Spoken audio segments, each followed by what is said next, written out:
All right, so get this. Today we're diving into something that sounds straight out of a sci-fi thriller. Oh, yeah. Yeah, it's China using AI for military strategy, but there's a real twist to it. Okay, I'm intrigued. Lay it on me. So we're looking at this article from Future Sciences. It's a French science and tech website, and I'm familiar with them, yeah. they're saying that China is using this publicly available AI and turning it into, get this, a war brain. A war brain, huh? So essentially they've taken something anyone could get their hands on and repurposed it. Exactly, and that's what makes this whole thing so fascinating. So Yeah. how are they doing it? Like, what is this AI? Break it down for me. Okay, so it all starts with Meta. Meta. Facebook Meta. Yeah, the one and only. Wow, okay, so They developed this AI model called Llama, and the thing is, it's open source. open source so anybody can just download it. Pretty much, yeah. Researchers, developers, anyone can access it and modify it. Hold on, so Meta, the social media giant, Mm-hmm. is giving out the building blocks for potential military AI. I know, right? It seems kind of counterintuitive. It really does, and didn't they have some rules against using their stuff for military purposes? Absolutely. Meta explicitly forbids using their models for anything military. So how are the Chinese researchers doing this then? Well, that's where it gets interesting. They found a way to unleash Llama. Unleash. Okay, now you have to explain that one. So basically, they took a specific version of Llama called Llama 13B, and they removed all the safety measures. Safety measures like what? You know, the things that prevent it from generating harmful content like violence, unethical behavior, all that. So they stripped away the guardrails and what? They pointed at a war simulation or something? Not quite a simulation, but close. They fed it a massive amount of military data. How massive we're talking? Over 100,000 military files, think intelligence reports, strategy documents, the whole 9 yards. Wow. Okay, and this is how they created ChatBIT. Exactly, ChatBIT. It's like what a chatbot for the Chinese military. Mm-hmm. Now this is where it really starts to feel like a movie. Except it's not. This is real world stuff. ChatBIT takes all that military data, analyzes it, finds patterns, and even suggests tactical options. It's like having a digital strategist whispering in your ear. Yeah, and this one has access to mountains of data and can process it at lightning speed. Okay, that's both impressive and a little terrifying, to be honest. And here's the thing. This is likely just the beginning. What do you mean? Even though Llama 13B is a relatively small model, Yeah. the fact that they were able to adapt it for military use so effectively, Yeah.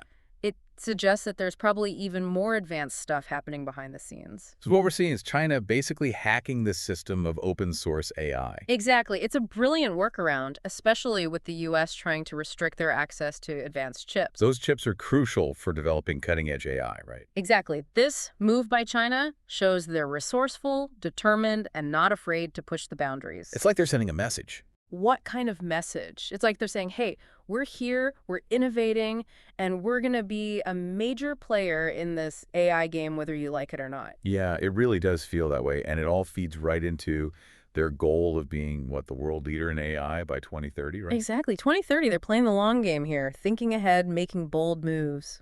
This all makes me think about the whole nature of open source technology. What do you mean? Well, on one hand, you've got this amazing potential for collaboration and innovation, people from all over the world working together. Right. But then, on the other hand, there's a risk of someone taking that technology and using it for something completely different, something it wasn't intended for. Yeah, it's a double-edged sword for sure. So where do we go from here? Do we start putting restrictions on open source AI? Do we try to control who gets access to these powerful tools? That's the million-dollar question, and honestly, I don't think there's an easy answer. Yeah. If you restrict access, you might stifle innovation, slow down progress in the field, you know. But if you leave things completely open, you could end up with situations like this, right? Where AI is being used for military purposes, and who knows what the consequences could be. Exactly. It's a tough balancing act. It feels like we're entering uncharted territory here. The rules of the game are changing, Yeah. and we're still figuring out how to play. You got it. We're at a turning point. Technology is advancing so fast, and our ethics, our regulations, it's all struggling to keep up. So let's talk about those consequences for a second.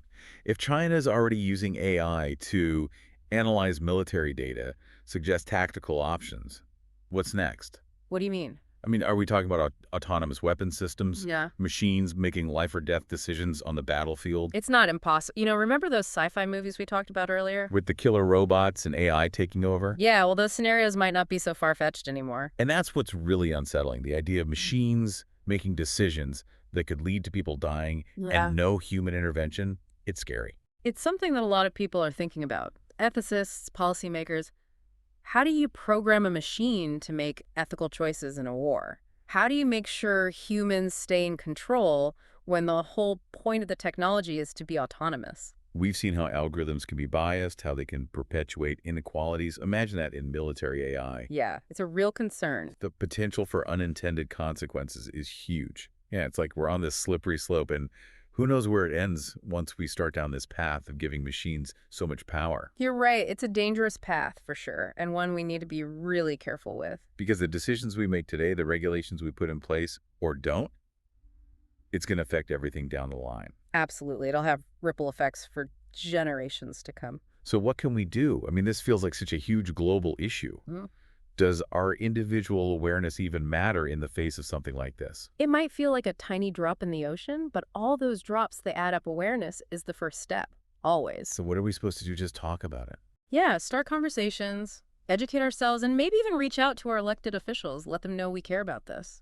So we need to make it clear that we're not okay with machines making life or death decisions. Exactly. We need to demand transparency and accountability when it comes to AI and the military. I mean, this whole thing with China and Llama just shows how urgent this issue is. Right. If they're already this far along, who knows what other countries are working on? It's a wake-up call. It is. The AI arms race is already happening, whether we admit it or not, and it's just like the nuclear arms race back in the 20th century. It could easily get out of control. And lead to some really bad consequences for everybody. Exactly. This whole deep dive has been pretty sobering, to be honest.